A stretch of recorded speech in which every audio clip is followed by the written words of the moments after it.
Court ఆదేశాలతో ఫిరాయింపుల వ్యవహారానికి సంబంధించి 6 ఎమ్మెల్యేలకు తెలంగాణ స్పీకర్ నోటీసులు ఇచ్చారు. దానికి సంబంధించిన బ్రేకింగ్ చూస్తున్నాం. కోర్టు ఆదేశాలతో స్పీకర్ను కలిసి గతంలో ఎమ్మెల్యేలు వివరణ ఇచ్చారు. ఇప్పుడు మరిన్ని ఆధారాలు కూడా కావాలని స్పీకర్ కోరారు. అయితే దీంతో ఎమ్మెల్యేల విచారణకి ట్రయల్ మొదలు పెట్టనున్నారు స్పీకర్ నోటీసులు ఇచ్చిన వారిలో పోచారం శ్రీనివాసరెడ్డి, తెల్లం వెంకట్రావు, సంజయ్, కాళీ యాదయ్య, గూడెం మహిపాల్ రెడ్డి, కృష్ణమోహన్ రెడ్డి ఉన్నారు.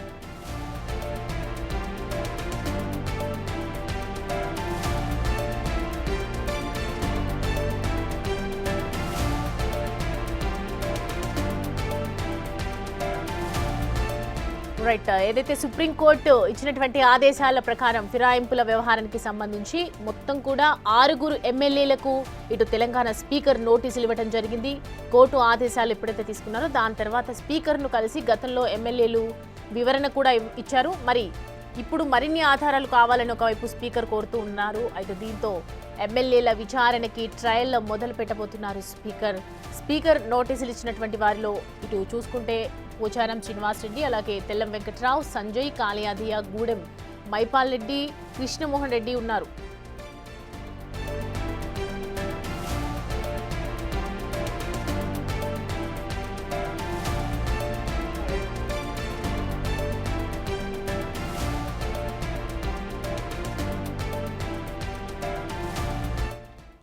ఈ అంశానికి సంబంధించి పూర్తి డీటెయిల్స్ అందించడానికి మా ప్రతినిధి హేమ మనకి అందుబాటులో ఉన్నారు.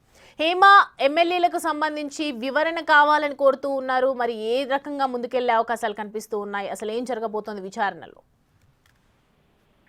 మొత్తానికి మరొకసారి ఫిరాయింపుల ఎమ్మెల్యేల అంశానికి సంబంధించి స్పీకర్ మరొకసారి స్పందించారు.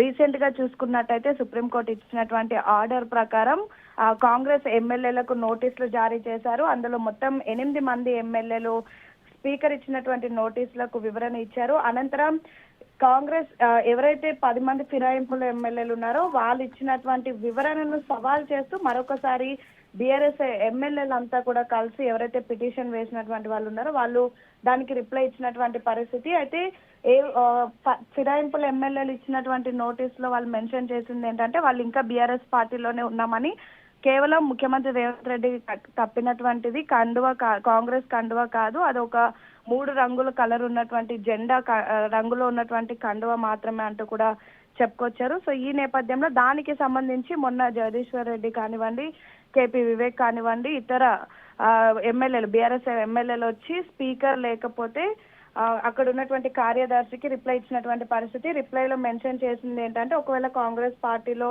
జాయిన్ అవ్వకపోతే అది కాంగ్రెస్ కండువ కాకపోతే ఎందుకు సీఎం ని కలవాలి, సేమ్ టైం రాహుల్ గాంధీని కలవాలి, అదేవిధంగా కాంగ్రెస్ పార్టీలో యాక్టివ్ గా ఎందుకు ఉండాలి, కాంగ్రెస్ పార్టీ చేసేటటువంటి కార్యక్రమాల్లో ఎందుకు పార్టిసిపేట్ చేయాలి అంటూ కూడా ఒక రిప్లై ఇచ్చారు. సో దానికి సంబంధించి బీఆర్ఎస్ ఎమ్మెల్యేలు ఇచ్చినటువంటి రిప్లైకి సంబంధించినటువంటి నోటీస్ ఏదైతే ఉందో అది మరొకసారి 6 ఎమ్మెల్యేలకు అటు స్పీకర్ నోటీసులు జారీ చేశారు. అయితే బీఆర్ఎస్ ఫిర్యాదు చేసినటువంటి ఏదైతే రిప్లై ఉందో దానికి సంబంధించి వివరణ ఇవ్వాలి, మరిన్ని ఆధారాలు కూడా కావాలి అంటూ కూడా స్పీకర్ కోరారు. మొత్తానికైతే ఎమ్మెల్యేలకు సంబంధించినటువంటి విచారణకు ట్రయల్ మొదలు పెట్టారు స్పీకర్. ఇందులో భాగంగానే 6 ఎమ్మెల్యేలు సంజయ్, పోచారం, అదేవిధంగా తెల్లం వెంకట్రావు, కృష్ణమోహన్ రెడ్డి, కాళయాదయ్య, పటాన్చేరు ఎమ్మెల్యే గూడెం మైపాల్ రెడ్డి వీళ్ళ 6 కూడా ప్రస్తుతం నోటీసులు ఇచ్చినట్టుగా మనకు సమాచారం అందుతోంది. నోటీసులో ఏదైతే బీఆర్ఎస్ ఎమ్మెల్యేలు చేసినటువంటి ఫిర్యాదు ఉందో ఆ ఫిర్యాదుకు సంబంధించి వివరణ ఇవ్వాలంటూ కూడా కోరారు. సో సుప్రీంకోర్టు ఇచ్చినటువంటి గడువు ముగుస్తున్నటువంటి నేపథ్యంలో 10 మంది ఎమ్మెల్యే పార్టీ ఫిరాయింపుల ఎమ్మెల్యేలకు సంబంధించి ఏదో ఒక డెసిజన్ తీసుకోవాలి అని అయితే స్పీకర్ భావిస్తున్నట్టుగా తెలుస్తోంది. ఇందులో భాగంగానే ఫిరాయింపుల కేసుకి ట్రయల్స్ మొదలు పెట్టారనే చెప్పుకోవచ్చు.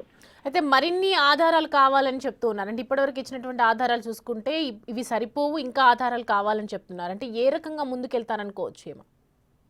ఖచ్చితంగా ఆల్రెడీ ఈ ఎమ్మెల్యేలు ఎవరైతే ఉన్నారో ఫిరాయింపుల ఎమ్మెల్యేలు మొత్తం 10 మంది ఉన్నారు. 10 మందిలో కేవలం 8 మంది మాత్రమే వివరణ ఇచ్చారు. అందులో కూడా పర్టికులర్ గా మెన్షన్ చేసింది ఏంటంటే వాళ్ళు ఇంకా బీఆర్ఎస్ పార్టీలోనే ఉన్నామని, బీఆర్ఎస్ సభ్యత్వంతోనే ఉన్నామని, కాంగ్రెస్ పార్టీలో జాయిన్ అవ్వలేదని, ముఖ్యమంత్రి రేవంత్ రెడ్డిని కూడా కలిసింది కేవలం వాళ్ళ నియోజకవర్గ అభివృద్ధి కార్యక్రమాల కోసం మాత్రమే కలిసామంటూ చెప్పుకొస్తున్నారు. కానీ ఎవరైతే బీఆర్ఎస్ ఎమ్మెల్యేలు పిటిషన్ దాఖలు చేశారో వాళ్ళు మాత్రం చెప్తుంది ఏంటంటే, ఒకవేళ నిజంగా పార్టీలో జాయిన్ అవ్వకపోతే ఎందుకు కాంగ్రెస్ చేసినటువంటి కార్యక్రమాలు ఎందుకు పాల్గొనాలి అంటూ కూడా ప్రశ్నిస్తున్నారు. సో దానికి సంబంధించి వాళ్ళ దగ్గర ఉన్నటువంటి ఆధారాలు కానివ్వండి, లేదంటే ఇతర వివరణ ఏమి ఇవ్వాలనుకుంటున్నారో అంటూ కూడా స్పీకర్ నోటీసులు జారీ చేసింది. సో చూడాలి మరి 6 మంది ఎమ్మెల్యేలు ఏ విధంగా ముందుకు వెళ్తారు, ఏ విధంగా వివరణ ఇస్తారు, అనంతరం స్పీకర్ ఎలాంటి నిర్ణయం తీసుకోబోతున్నారు అనేది మాత్రం వేచి చూడాలి. Right Hema, thanks for the updates. Right, చూస్తున్నాం కదా ఏదైతే 6 ఎమ్మెల్యేలకు సంబంధించినటువంటి సుప్రీంకోర్టు నుంచి ఒకవైపు ఆదేశాలు ఇచ్చారు, దానికి సంబంధించి వివరణ కావాలని 10 రోజుల్లో సమయం ఆసన్నం అవుతుండటంతో ఇప్పుడు సర్వత్రా ఉత్కంఠ నెలకొందని చెప్పొచ్చు. స్పీకర్ దీనికి సంబంధించి ఎలాంటి వివరణ సేకరిస్తారు, అసలు ఏం ప్రవేశపెడతారు అనేది మాత్రం వెయిట్